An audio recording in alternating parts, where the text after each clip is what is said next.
이 말씀은 열왕기하 2장 1절에서 9절까지입니다.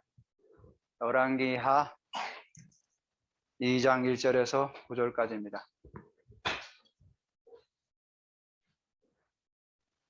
구약 성경 561페이지입니다.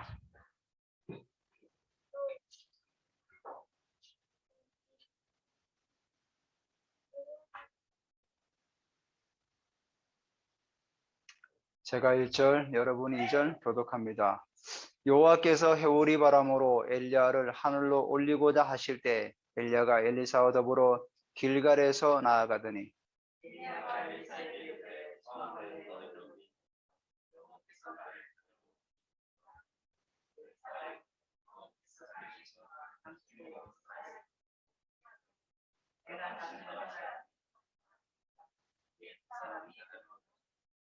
베델리는 선지자의 제자들이 엘리사에게로 나와 그에게 이르되 여호와께서 오늘 당신의 선생을 당신의 머리 위로 데려가실 줄을 아시나이까니 이르되 나도 또한 아노니 너희는 잠잠하라 하니라.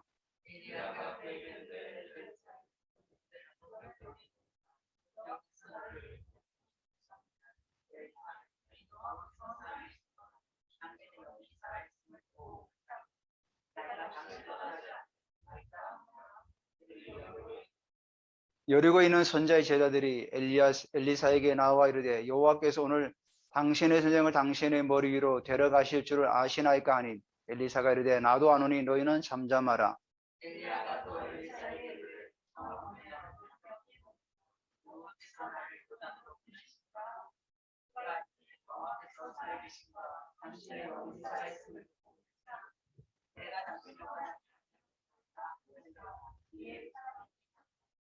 선지자의 제자 50명이 가서 멀리 서서 바라보며 그 두 사람이 요단가에 서 있더니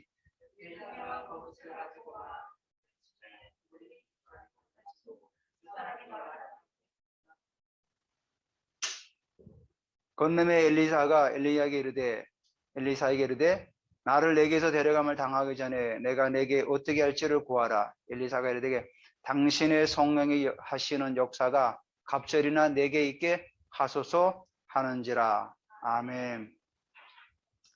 네, 오늘도 우리가 하나님 말씀 안에 여러분 영혼의 은혜가 임하시기를 주님의 이름으로 부탁드립니다. 우리가 전에 그 베델교에서 찬양팀 중에 한 사람이 그 자녀가 뭐 사소한 질병이었는데 병원에 갔더니 굉장히 심각해가지고 오늘 밤을 넘기지 못한다, 그런 문자를 받은 겁니다. 그러니 가등 찬양팀이니까 그분이 이제 지하에서 기도하는 가운데 사단이 공격하는구나, 이 어마어마한 골리앗 같은 사단이 넘어뜨리려 하는구나. 그러면 그때 이제 하나님 주신 감동으로 지은 찬양이 외치세 할렐루야, 그 찬양이거든요. 그러면 그 찬양을 부르면서 그 밤을 고비를 넘기고 그 아이가 이제 무사히 퇴원했던 거죠.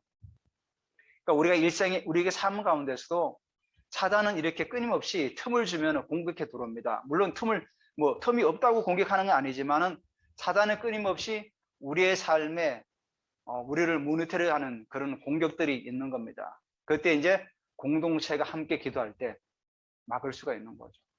그래서 물론 이제 또 현주자매도 본인도 하나님 앞에서 늘 많이 기도했겠죠. 우리보다 더 간절한 마음으로. 여러분들께서 그래도 간절한 마음으로 기도해 주셔가지고 또 이한이가 출생하게 되고 우리도 현주자매도 또 건강하게 또 회복되고 있다는 게 너무 감사하지 않습니까? 우리가 여러분 어떤 일이 있을 때 공동체가 함께 기도하는 게 너무 중요한 겁니다. 하지만 그런 영적 사실을 알고 우리가 붙들고 기도할 때 사단은 무너질 수밖에 없는 겁니다. 자, 오늘 우리가 영적 권위를 입어라. 제가 지난주에 마음의 할례를 행하라고 말씀을 드린 적이 있습니다. 우리 안에 끊임없이 올라오는 그런 부정적인 생각들, 때로는 두려움들, 또 어떤 외로움들, 또 어떤 우리 제약된 습성들, 이런 것들을 우리가 자꾸 배워내지 않으면은 그것들은 자라나가지고 결국은 나를 삼키게 되는 겁니다. 그래서 사단은 끊임없이 틈을 통해 가지고 그런 어떤 우리 마음에서 일어나는 것들을, 그 재성들을 자꾸만 되살리려고 하는 것들이 굉장히 강하게 일어나는 거죠. 그럴 때마다 여러분들께서 말씀의 칼로 과감하게 베어버리고 도려내시기 바랍니다. 그걸 만약에 내버려두면 나중에는 골마 터져가지고 우리 몸을 더 망가뜨릴 수 있는 거죠. 사실 우리가 지금 우리나라가 얼마나 이렇게 좀 부유하게 살고 있습니까? 한때 정말 제가 지난주도 말씀드렸듯이 에콰도르인가 그 나라에 제가 말씀드렸죠? 그랬던 나라 아닙니까? 거기서 쌀을 원조해가지고 살던 나라가 바로 대한민국 땅입니다. 근데 60년이 지난 지금 그 나라랑 우리는 완전히 하늘과 땅 차이로 지금 가고 있는 거죠. 우리나라가 지금 뭐 이 K-팝, K-문화가 엄청나게 세계로 뻗어나가고 또 요즘 또 우크라이나 전쟁 때문에 K-방산 또 이게 뭐 주가가 뭐 계속 올라가고 있지 않습니까? 가성비 좋죠. 뭐 값도 싸면서 성능은 뭐 거의 뒤처지지 않는 그 정도로 지금 잘 나가고 있는 거죠. 근데 사실은 우리나라의 이면을 달아보면 어떻습니까? 자살률이 높고 이혼율이 높고 여러분 눈에 보이는 가시적인 어떤 경제적인 부분은 굉장히 우리가 많이 부자가 되고 먹고 살기 편안해지지만은 그 이면에는 자살률이 부끄럽게도 1, 2위를 다투고 이혼율도 1, 2위를 다투고 출산율은 세계에서 거의 최저 수준으로 OECD 국가 중에서 그 정도로 가고 있다는 거죠. 결국은 이건 사실 영적 싸움이에요. 저도 사실 이 영적 세계를 모르면은 이렇게 말할 수가 없었는데 제가 이런 걸 바라볼 때 하나님께서 교회에게 주시는 영적 권위가 떨어지니까 하나님 주시는 그 영적 권위가 회복되지 못하니까 이 세상에 어둠이 통치를 하고 있구나. 어둠의 영들은 뭡니까? 사람을 자꾸만 멸망의 길로 끌어가고 자살하게 만들고 우울증에 빠지게 만들고 먹고 살기 편안하게 해주면서 뒤로는 사람들이 엄청나게 자꾸만 타락의 늪으로 빠져나가고 있는 거죠. 요번에 여러분께서 뉴스 봤지만 돈 스파이크 씨가 마약을 해가지고 구속이 되었죠. 더 이상 우리나라가 기자들이 그러더라고. 마약 청정국이 아니다 이제는. 여러분 제가 말씀드렸잖아요. 먹고 살기 편해지고 경제적인 비가 올라가는데 더 우리 사회 저변에는 그런 안 좋은 문화들이 타락된 문화들이 더 확대돼 나가고 있다는 거죠. 그 말은 뭐죠? 우리의 영적 권위가 그만큼 땅에 떨어지고 있다는 거죠. 우리의 영적 권위가 회복될 때 땅이 생명을 얻을 때 이 땅에 생명이 살아날 수 있는 거죠. 그러니까 우리의 역할이 너무나 중요한 겁니다. 이런 것들을 모르면 뭐 세상이 돌아가니까 말세가 되니까 그런가 보다. 그렇지가 않아요. 우리가 승리 종말을 제가 책을 보면서 마지막 때가 갈수록 하나님의 교회는 왕성하게 성장해 가는구나. 근데 그보다도 더 사단은 더 많이 공격해 오구나. 왜? 사단은 잘 알고 있거든요. 교회가 성장해 나가면은 사단의 세력은 무너지니까 끊임없이 사단을 공격하고 방해하는 게 바로 우리가 그런 영적 전쟁을 우리가 제대로 알아야 된다는 겁니다. 제가 오늘 그래서 제목을 영적 권위를 입어라. 영적 권위를. 오늘 엘리야가 엘리사에게 처음에 어디죠? 길갈에 출발해가지고 너는 가라. 나는 이제 갈 거다. 그러니까 엘리사는 끝까지 따라가요. 길갈에서 베델에서 또 가라고 재촉하지만 또 가지 않고 여리고까지 가게 되는 거죠. 여리고에 드디어 엘리야가 마지막 그 가는 길에 그럼 내가 너에게 뭘 해주기를 원하느냐 했더니 스승이 성령께서 역사하시는 그 은혜를 나는 갑절을 받고 싶습니다. 갑절. 그건 뭐죠? 영적 권위를 내가 잊기를 원한다는 거죠. 영적 권위를. 제가 위키백과에 권위라는 뜻을 한번 찾아봤어요. 권위가 뭐냐면은 지배하고 통솔하는 힘이에요. 근데 이거를 잘못 사용하게 되면 어떻게 되는 거죠? 권력이 되는 겁니다. 권력. 권력은 요즘 말로 하면은 갑질이에요. 갑질. 근데 이걸 또 이 권위를 다른 말로 이용하면 권위주의가 되는 거죠. 그 권위주의는 뭐냐면은 자기의 그 권위에 도전하고 반대하는 걸 억압하는 게 바로 권위주의죠. 그런 주의, 권력. 근데 우리는 영적인 권위를 우리가 입어야 돼요. 영적 권위를. 엘리야가 엘리사에게 줬던 그 갑절의 영광, 갑절의 성령께서 역사하시는 그걸 입어야 된다는 거예요. 그리고 오늘 여러분들께서 그 엘리야의 겉옷을 입으시기를 주님의 이름으로 선포합니다. 영적 권위를 입는 거예요. 우리가 뭐 옷을 진짜 입는 게 아니라 영적 권위를 더 입는 거예요. 오늘 성경에 보니까 나중에 19장에 보면은 이 엘리야가 엘리사에게 겉옷을 던져주지 않습니까? 겉옷을 던져줘. 겉옷 던진다는 건 뭐냐면은 내가 이제 너로 하여금 영적 권위를 너에게 전수해 주겠다는 거죠. 그러면서 엘리야가 어떻게 하지? 엘리사가 그 옷을 가지고 요단강을 막 치니까 요단강이 막 갈라지는 거예요. 갈라지는. 그 바로 영적 권위를 입었다는 거예요. 영적 권위를. 열왕기상 19장 19절 21절에 보면은 처음에 엘리야가 엘리사를 부르는 장면이 나옵니다. 처음에 보면은 열왕기상 19장 19절 22절에 보면은 엘리야가 엘리사를 부르는 소명을, 그러니까 부르는 장면이 거기에 나와요. 거기 보면은 엘리야가 거기서 떠나 사밧의 아들 엘리사를 만나니 그가 12결이 소를 앞세우고 밭을 가는데, 12결이 소면은 엄청난 부자예요. 한 결이가 2마리를 말하는 거다. 소 2마리가 멍에를 메고 밭을 가고 있는 건데 그걸 한 결이라고 그래요. 그러면 12결이면은 소가 24마리예요. 제 어릴 때만 해도 그 시골에서 소 1마리 2마리 있으면 부자라고 그랬어요. 근데 이 당시에 엘리사가 가지고 있던 소가 24마리면은 거의 뭐 진짜 부자 중에 부자 그런 수준이에요. 그때 엘리야가 와가지고 엘리사에게 다가와가지고 겉옷을 그 위에 던집니다. 그 의미는 뭐죠? 너는 이제 나를 따르라. 내가 너에게 영적 권위를 주고 너는 이제 나를 따르라. 그 겉옷을 거기에 줬다는 거죠. 그러니까 이제 엘리사가 소를 버리고 엘리야에게 달려가서 나로 부모와 입맞춤을 하고 이제 인사하고 나 당신을 따르겠다. 그러니까 엘리야가 그것도 하질 않아요. 그러니까 엘리사가 자기가 몰던 그 소 있지 않습니까? 소 2마리를 잡아가지고 또 소 기구, 그러니까 뭐 쟁이라든지 그런 소 달구지 이런 걸 다 부셔가지고 그거를 뗄감으로 써가지고 소 2마리를 잡아가지고 자기 그 직원들, 자기 일하는 사람 같이 나눠 먹고 그 이제 하늘께 제사를 드리고 따라가는 게 되는 거죠. 이걸 보면은 겉옷을 물려준다는 것은 그 하나님의 영광과 권위를 물려준다는 거예요. 그 우리도 이런 영적 권위를 우리도 하나님께로 받았어요. 영적 권위. 쉽게 해가지고 하나님께 우리를 부르실 때 영적 권위를 주셨는데 이 영적인 권위의 옷을 어디다가 놔뒀냐면 옷장에다 그냥 걸어두고 있는 거예요. 그걸 입지를 않고 그냥 옷장에다 고이 모셔만 놓고 입지를 않는 거예요.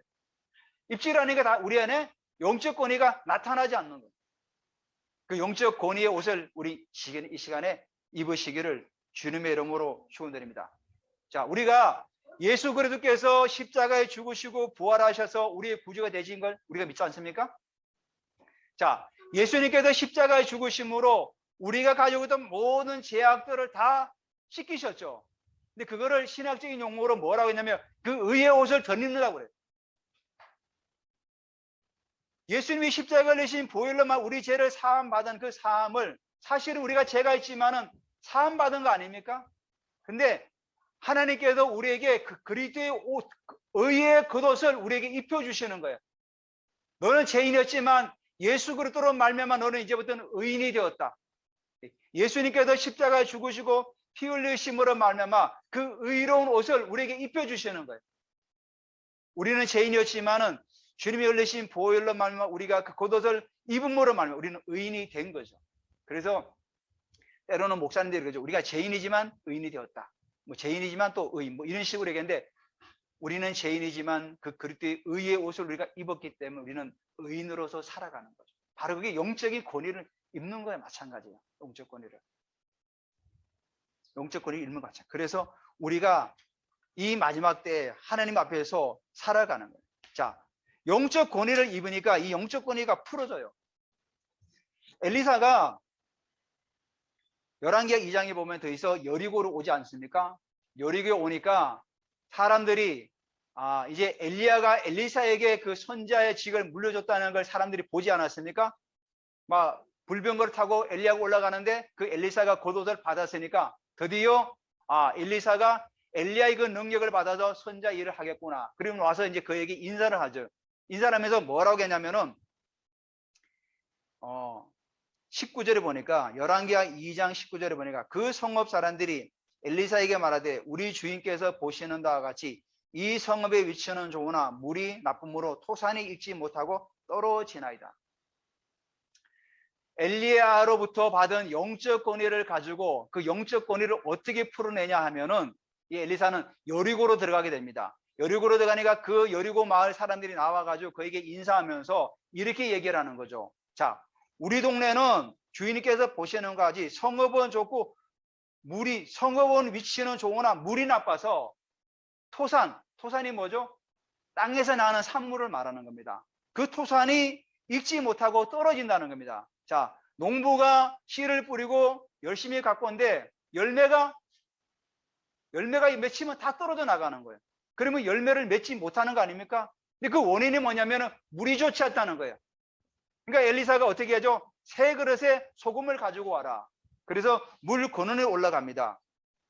21절에 보니까 엘리사가 물 근원으로 나아가서 소금을 그 가운데 던지며 이르되 여호와의 말씀이 내가 이 물을 고쳤으니 이로부터 다시는 죽음이나 열매를 맺지 못함이 없을지니라 하셨느니라 하니. 그래서 그 물이 엘리사가 말한 것 같이 고쳐져서 오늘에 이르렀더라. 자, 엘리사가 엘리야로 맡은 영적 권위를 가지고 여리고 마을에서 풀어낸 거죠. 소금을 가지고 물건을 찾아서 예수 이름으로, 아니 하나님의 이름으로 그가 선포를 한 겁니다. 선포를. 여러분, 그 소금이 뭐 능력이 있습니까? 능력이 있는 게 아니라 엘리사의 권위를 입으니까, 그 소금을 가지고 물건에 던지니까 그 물이 나쁜 것이 다 사라졌다는 거예요. 바로 그 영적 권위를 입었다는 거예요. 그래서 하늘의 그 신령한 은사가 땅에 풀어질 때 그 땅을 고치는 역사가 일어나는 거예요. 지난주에 사모님이 그런 얘기했죠. 그 땅에 저주가 풀리니까 농사를 지니까 열매가 엄청나게 커졌다고. 그러니까 하나님께서 이 땅에 많은 피를 흘리는 그 땅은 사실은 있잖아요. 그 저주받은 땅이 되는 거죠. 그러니까 그 땅에 우리가 기도할 때 풀어내야 되는 거예요. 바로 여리고가 어떤 성입니까? 여러분, 역사적으로 여리고가 어떤 도시냐면은 여호수아가 여리고를 점령할 때 어떻게 했죠? 여리고성을 7번 돌고 기도하면서 외칠 때 성이 무너졌던 거예요. 그 성이 무너졌는데 거기 지금의 학자들이 조사해 보니까 아이들의 뼈가 그 성 밑에 나왔다는 거예요. 여리고가 인신제사를 드렸다는 거예요. 성을 지을 때. 그 여리고가 바로 뭐죠? 가증한 피, 그러니까 의로운 피를 흘린 땅이라는 거죠. 그러니까 그 땅이 저주를 받은 거예요. 그러니까 우리가 영적인 거 이게. 여리고가 그렇게 했기 때문에 그 여리고가 저주를 받아서 열매를 잘 잃지 못했던 거예요. 그 성경에 나오는 토산이 열매를 맺지 못합니다. 왜? 그 땅에 아기들을 죽여서 그 피가 흘려졌기 때문에 그런 거예요. 그래서 지금 우리나라도 낙태법이 통과되지 않았습니까? 우리가 기도해야 됩니다. 이 어린 생명, 이게 바로 몰록의 제사 드리는 거랑 마찬가지예요. 제가 지난주 말씀드렸지, 몰록이 그 솔로몬 왕 말년에 몰록의 그 제사 드리는 게 나왔다잖아요. 그러니까 몰록이라는 게 사람들이 그냥 넘어가는데, 몰록이 바로 그 인신 제사를 드리는, 인신 공양을 하는 그 신이에요. 신. 다 가나안의 암몬 족속의 신이에요. 그걸 솔로몬 왕 때 했다고 제가 말씀드렸잖아요. 바로 그 여리고 땅이 바로 그런 땅이에요. 그 땅에 엘리사가 들어가니까 어떻게 됩니까? 그 땅에 저주가 풀어지는 거예요. 저주가 풀어지는 거예요. 그래서 우리가 성경에서 뭐라고 합니까? 너희는 세상의 소금이라고 말하지 않습니까? 제가 이제 나중 후반부에 그 말씀을 드릴게요. 그래서 우리나라에도 성령의 역사하심을 통해서 우리 대한민국이 이 가난의 저주가 벗어나지 않았습니까? 여러분, 집사님 아시잖아요. 보릿고개 아시죠? 보릿고개. 뭐 찢어지게 가난하게 살았다. 이게 뭐냐면 우리의 선조들이 그렇게 가난하고 살았던 거예요. 지금 그때 대한민국 땅이랑 지금의 땅이랑 틀립니까? 똑같은 땅이에요. 똑같은 땅. 똑같은 땅이었지만은 선교사들이 와서 기도하고 그 땅을 밟으며 이 땅에 하나님의 나라가 세워지고 성도들이 기도해 나가니까 이 땅이 변화되어 나가는 거죠. 왜? 하나님께서 이 땅에 우리나라 우상을 얼마나 많이 섬기고 얼마나 많은 피를 흘렸습니까? 이 조선 땅에. 여러분, 그 역사를 보면은 사화 있죠, 사화. 기묘사와 을미사와 막 그때 수많은 사람이 이 땅에 죽어나가지 않았습니까? 죄도 없지만 역모로 엮어가지고 사람 죽이고 그러니까 이 조선 땅에 조선 왕조 500년 동안 얼마나 많은 사람들이 죽어나갔습니까? 그러니까 맨날 가난하고 찢어지게 가난하고 외침이 있고 정말 그 바람 잘 날 없었던 나라가 조선 땅 아닙니까?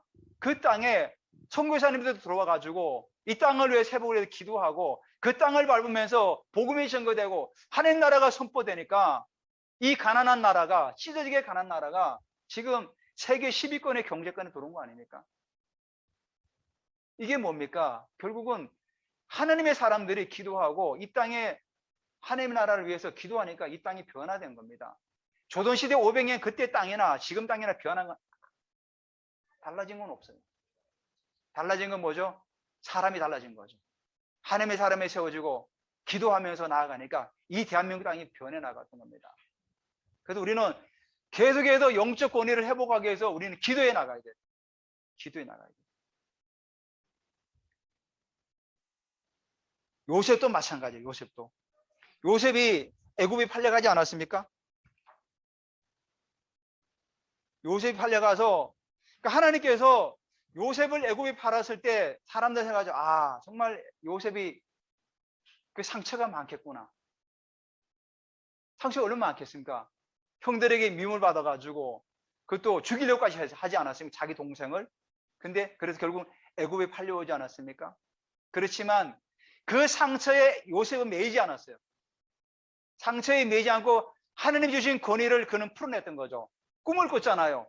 해와 달이 12별이 그에게 절을 하고 형들의 공식단이 자기에게 절했다는 건 뭡니까? 그에게 영적 권위를 줬다는 거예요. 요셉에게.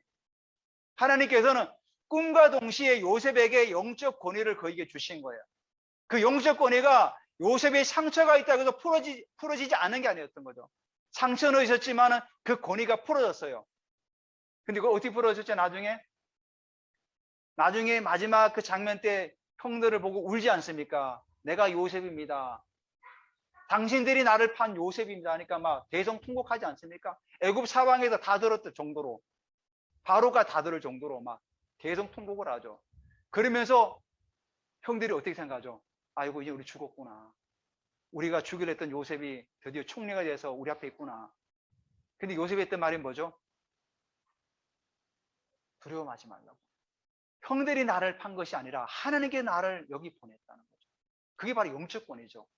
그 꿈을 통해서 만약에 요셉이가 만약에 그 상처와 매여 있었다 그러면 어떡합니까?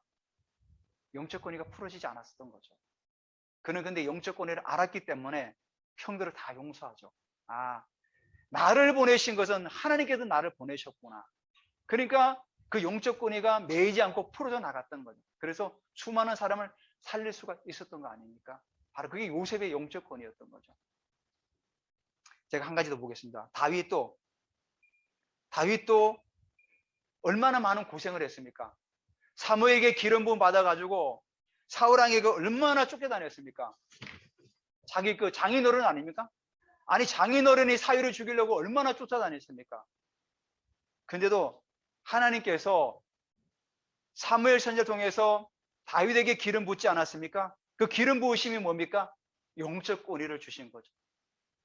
영적 권위를 줬기 때문에 다윗이 골리앗 앞에 나가서도 두려워하지 않았던 거죠. 왜? 하나님께 주신 권위가 있기 때문에. 그래서 다윗이 나갈 때 골리앗과 싸울 때 유명한 말이 뭡니까? 너는 칼과 잔탕으로 나오지만 나는 내가 모욕하는 만군의 여호와 이름으로 나간다. 하나님의 권위로 나가는 거죠. 다윗이 나오기 전에는 이스라엘 백성들은 누구죠? 골리앗의 오두의 세력에 묶여 있었던 거죠. 그 누구도 골리앗 앞에 나갈 수가 없었어요. 근데 다윗은 하나님께로 받은 영적 권위를 가지고 담대하게 나아갈 수 있었던 거죠. 바로 그게 영적 권위. 하나님께서 우리에게 주시는 그 영적 권위. 영적 권위가 있을 때 우리는 이 땅을 고칠 수 있고 이 땅을 회복시킬 수 있는 능력이 있다는 거예요. 그래서 언제 우리에게 권위가 주어지는가? 제가 말씀드렸죠. 예수 그리스도를 구주로 영접하는 그 순간에 우리는 영적 권위가 주어진 거예요. 근데 많은 사람들이 그 영적 권위를 옷장에 걸어두고 사용하지 않는 거예요. 아, 내가 예수 믿어 하나님 자녀가 됐다는 그런 권세를 모르는 거예요. 권위를 모르는 거예요. 그러니까 여전히 패배적인 의식을 가지고 세상에 살아나가는 거죠. 아, 내가 뭐 기도한다고 이 사회가 변화될까? 내가 기도한다고 이 회사가 뭔가 변화될 건가? 그렇지가 않아요. 저희 우리 딸이 지금 직장 다니지 않습니까? 근데 그 일본하고 한국하고 합자 회사 아닙니까? 그러다 보니까 사실 제가 일본에 살았지만 일본 사람들은 옛날 방식을 굉장히 고수해요. 지금도 초등학교 가면은 옛날에 그 니쿠사쿠, 뭐 란도세로 그걸 지금도 메고 다녀요. 지금도 메고 다니고 모자도 옛날에 그 맸던 그 모자, 교복도 맨날 그대로 교복. 하여튼 걔들은 변화를 굉장히 두려워해요. 그러니까 회사가 그 옛날 그런 사고 방식으로 문화 속에서 회사를 경영해 나가는 거예요. 그러니까 사람들이 젊은 사람들은 싫어하죠. 당연히 싫어하죠. 그러니까 사람들이 약간은 요동이 있는 것 같아요. 그래서 저도 한 주한테 기도했어요. 하나님이 자녀다. 하나님께 너를 보낼 그 뜻이 있지 않냐. 기도하자. 그들이 그 어떤 구태, 요즘 말로 하면 꼰대죠. 꼰대 같은 그런 생각들을 예수 이름으로 무너뜨리자. 그곳에 하나님의 영광이 임하기를 기도하자. 그곳에 하나님의 나라가 임하도록 우리가 선포하자. 그래서 그들에게 기름 부어서 그들이 가지고 있는 생각들이 변화되고 바뀔 수 있도록 우리 같이 기도하자. 우리 보통 생각하면 어떡합니까? 아, 그런 회사야. 아, 힘들겠다. 어떡하지? 그만둬야 되냐? 이거는 모든 사람들이 다 생각하는 수준이에요. 그럼 어떡하죠? 우리도 똑같이 세상 사람에게 지는 거죠. 그 바로 영적 권위는 뭐냐면은 그럴지라도 하나님께서 내게 주신 영적 권위가 있기 때문에 나는 기도합니다. 주님, 저는 기도하겠습니다. 주님, 이곳에 기름 부어 주시옵소서. 주님의 보혈로 덮어 주시옵소서. 그들의 생각이 변화되게 하시고 하나님의 나라의 가치와 원리가 이 예사의 작동되기를 예수의 이름으로 선포합니다. 주님, 이곳에 영광으로 임재하여 주시옵소서. 내 신명 가운데 하나님의 나라가 임하여 주시고 나를 은혜 가운데 이끌어 주십시오. 이렇게 나가야 되는 거죠. 그럴 때 하나님께서 일하시는 거죠. 다윗이 왜 하나님께 쓰임 받았습니까? 내 마음에 합한 자라고 그랬던 거예요. 이새의 집에 사무엘이 와서 기름 부을 때 그의 아들들이 얼마나 출중했습니까? 사무엘을 쏘갔죠. 엘리야를 와, 하나님께서 기름 부으신 자가 이자구나. 기름 부으려고 했어요. 그 능력 많은 그 사무엘 선지자도. 근데 하나님께서 뭐라 했죠? 외모를 보지 마라. 나는 그를 버렸다. 나는 중심을 본다. 그러니까 다윗이 저 손님이 오고 대선지자가 오니까 넌 나가 양떼나 돌봐. 막내. 그냥 천대 받았던 거죠. 그 다윗이 오기까지 나는 식사 자리에 앉지 않겠다. 사무엘 선지자가. 결국은 그래서 하나님께서 다윗에게 기름 부으라고 하지 않습니까? 내가 바로 정한 자가 이자다. 기름 부으라. 하나님은 중심을 보시는 거죠. 마음이 합한 자. 그러니까 우리의 삶에서 하나님 마음에 합한 그런 삶을 살아가시길 바랍니다. 하나님 마음에 합한 자. 하나님은 하나님 마음에 합한 자를 찾을 때 하나님은 일하시는 거예요. 그곳이 어딘지 간에 하나님 마음에 합한 자가 일어날 때 하나님은 그 일에 나가는 거예요. 하나님은 요셉을 만나니까 요셉을 애굽의 총리로 세워서 일하시고, 하나님은 다니엘을 만나니까 다니엘을 통해서 바벨론의 총리를 삼아서 일하게 하신 하나님이라는 거죠. 하나님은 우리나라도 그 고비의 순간순간마다 하나님께서 마음에 합한 자를 세워서 나라를 이끌어 가시고 나라를 세워 나가셨던, 우리가 역사를 통해서 보지 않았습니까? 하나님께서는 영적 지도를 세워서 그 순간순간마다 하나님이 일하시는 거죠. 한때 우리나라가 가난하고 힘들 때 하나님은 조윤규 목사님을 들어가지고 얼마나 그 신명이 약한 사람들을 세우십니까? 하나님은 그 시대마다 그런 사람들을 세워서 이끌어 나가시는 거죠. 김용곤 목사님, CCC 활동 하시는 목사님, 그런 분들이 뭐 대한민국의 영적으로 어둠이 있을 때 그런 목사님들을 세워가지고 이 나라와 민족으로 기도하면서 이끌어 가셨던 거죠. 바로 우리는 바로 그분들의 영적 권위를 우리는 물려받는 거예요. 마치 엘리야가 엘리사에게 영적 권위를 물려줬던 것처럼 김용곤 목사님, 조영기 목사님 같은 분들의 그 능력을 우리가 영적 권위를 우리가 이어받는 거예요. 이어받아서 이 땅을 고쳐나가고 세워져 나가는 거예요. 그래서 우리는 세상의 소금입니다. 세상의 소금. 예수님께서 말씀하셨죠? 너희는 세상의 소금이다. 실제로 사해바다 가면은 굉장히 그런 언덕이 굉장히 많아요. 소금산이. 근데 그걸 이렇게 사람들이 얘기하더라고요. 그렇게 뜯어서 먹으면 좀 약간 짭짭하대요. 그 성경에 나오죠. 소금이 그 맛을 잃어버리면 밖에 버려져 밟혀서 찌밟힌다고. 그게 바로 성경에 나오는 문화적인 얘기예요. 그 사해바다 근처에 그 소금이 맛을 잃으니까 사람들이 당연히 밟고 지나가는 그런 어떤 버림받는 거죠. 마찬가지로 우리가 영적 권위를 잃어버리면은 세상에서 밟힐 수밖에 없는 거예요.